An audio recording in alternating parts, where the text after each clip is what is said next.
Hello, I'm so glad to have you again in our class today, especially this new term.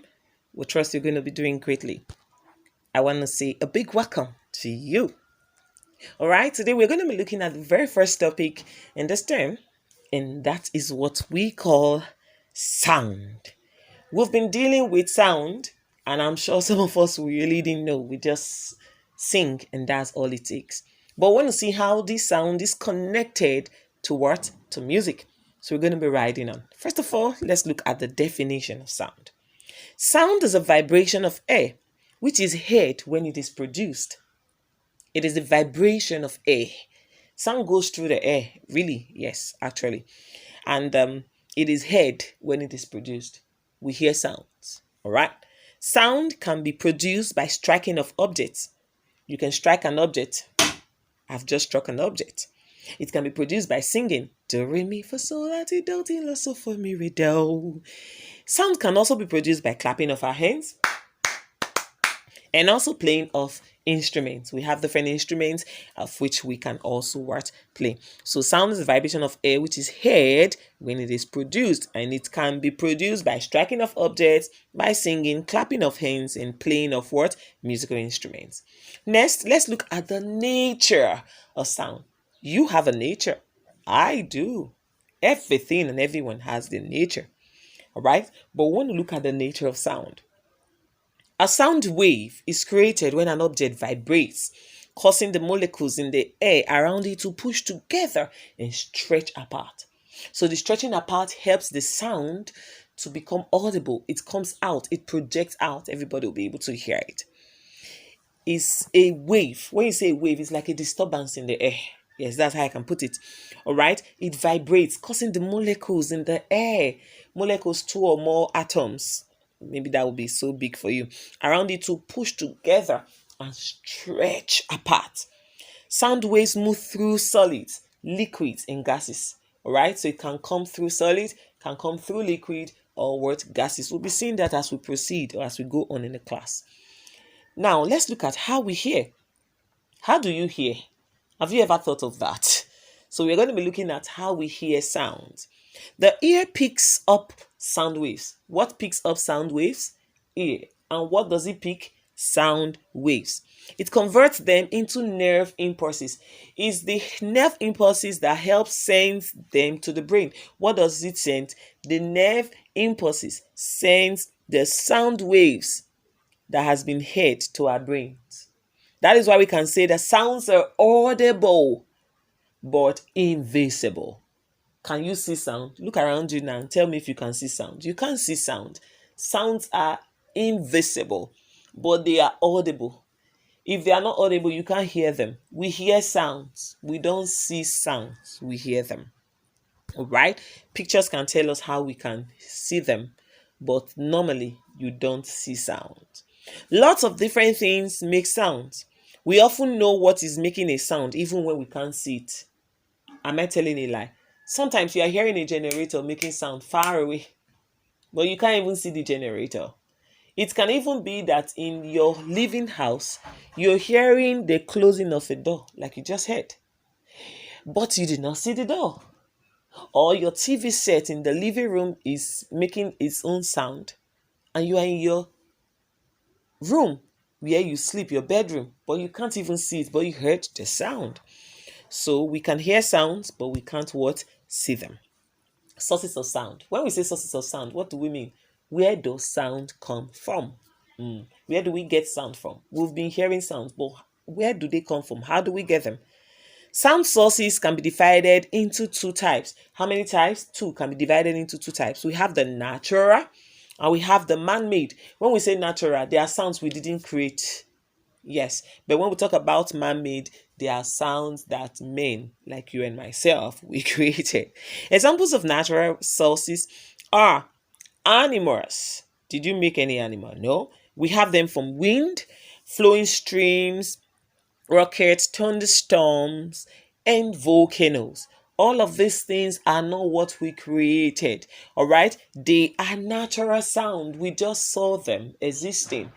When it's raining, you hear the wind is whining. You hear the whistling of animals, maybe the roaring of a lion, the barking of a dog, the bleating of a goat, and so on and so forth. You hear the flowing streams. It can be from the top rock, or it can just be from the normal valley, which you just see the streams or the river flowing. You get the sources, you have the rushes, you have the rockets, the volcano, the thunderstorm. Have you ever heard the thunderstorm? I've heard lots of times that when it's about raining, you just hear the thunder. We hold my ears. I'm sure some of you get irritated with the sounds and even frightened with such sound. Now we have the natural. The next one is examples of man-made sources, and they are airplanes, helicopters, road vehicles, trains, explosions, musical instruments, home appliances such as fans, etc. Now, when we look at all of this, they all make sounds. Try and listen to the train when it's moving. Try and listen to the helicopter or the aeroplane. Once you hear the aeroplane sound, you will know it's an aeroplane. Even if you do not see it, you know it's the sound.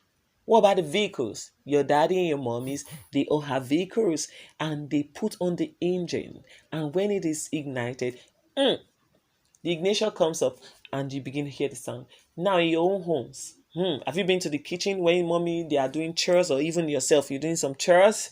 Your plates makes noise, your spoons, your cups. Am I right? Yes. So we have all of those sounds. In your room, it might be your AC. It might not be so loud, but your fans, they make what? Noises, and as well as our musical instruments. Now we can see these particular birds, they are dancing, holding the maracas. But if you listen to the maracas, you will hear them. We're going to be using most of these instruments while we are in class. Right now you can see that this lady is playing a tea whistle, but behind the lady we have other people. They are teenagers who are also playing what? A basketball. When you throw the ball and the ball lands, you will hear the sound. So sound comes from different places. Like I said before, like a recap to take what sound is, we said sound is created when something vibrates in sound waves of energy into what? Our ears. Once it vibrates, it sends the wave of the energy. It sends the vibration into our ears. That's why we can hear.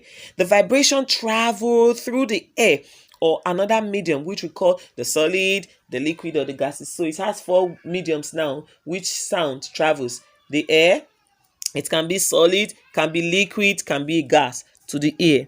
The stronger the vibrations, the louder the sound. Once the vibration gets so thick, so loud, so strong, you will see that it's blasting into your ear. Seriously, the sound becomes so loud. Sounds are fainter. When we say fainter, you begin to feel that you don't hear the sound any longer when distant from what? The source. Is that okay? All right. The sound which is unpleasant for our ears is called what? Noise.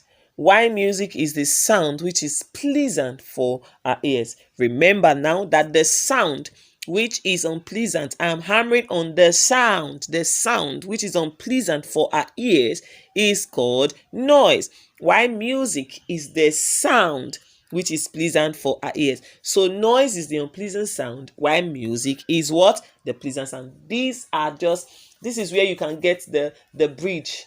Sound holds both of them, but noise is the unpleasant sound, while music is the pleasant sound. Music becomes noise sometimes when it crosses the bearable range of sound for our ears. That's why sometimes when you play your instruments too loud, I'll tell you, no, just take a little air into your three whistles and it will give you the right and appropriate sound. When you blow it too much out of proportion, it becomes noise. I don't entertain noise. I don't like noise because I'm a music person. So when you want to enjoy music, you don't overstep your boundaries. Okay? Now take a minute to make sounds with your body and also stop to listen to sounds around you. So we're going to be doing that in a minute. I want to uh, do with my own body. I've been talking, that sound. That's I'm clapping is part of my body. I just stamp my body. Okay, I've made sound. Now let's listen. I need you to listen around you and pick a sound or two and you let me know.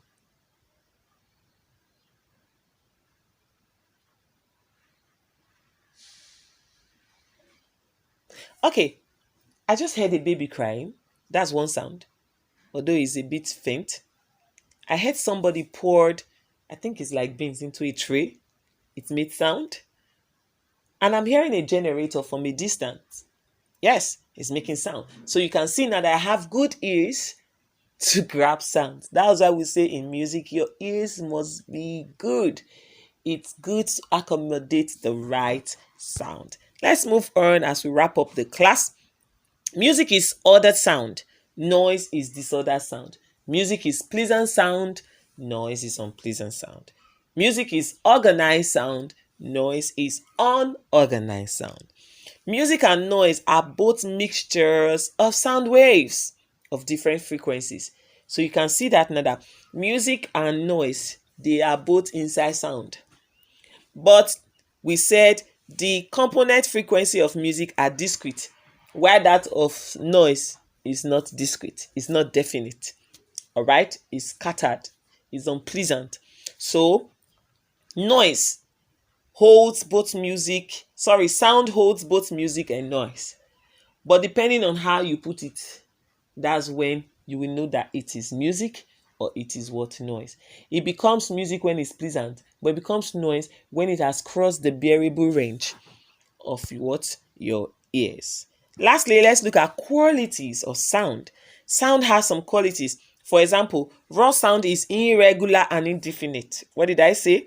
Raw sound is irregular and indefinite. So when you get the sound from the first time, is irregular, is indefinite. That is why it produces noise, because it is what unorganized. But when you now filter it, you that is the musician or you are the composer, the musicologist, you understand how it is. From this raw sound, which has irregular and indefinite pace, you have to now filter and bring out your music. Right? That's why you can now sing "There were the Rafimiji, we a drop of God in the sun, me a name I call myself." You find some children when they are singing that they are screaming, you've gone away from the bearable sound, and you just know that you have obstructed my ears. Like, gosh, oh, there's a noise. You have to calm down and sing. Some sounds in music can be loud, but it's appropriate. That's how it wants to be. You are ascending, and as you are opening it, you are singing it, but you are not leaving the range. You are not leaving the pitch or the rhythm. It becomes concrete, definite, and regular. So that's when it produces what? Music. Okay, that's where we'll be wrapping up the class today. I want you to go over your quiz. I need you to do this because this is the test of your class that has just been taught. It helps me know that yes, you understood what you just learned. Please, before you click a yes, make sure you understand it. All right. Until I come your way again, I want to also say thank you for being a part of this class today and sitting still to listen. Go over it to get better understanding. I'll see you next class.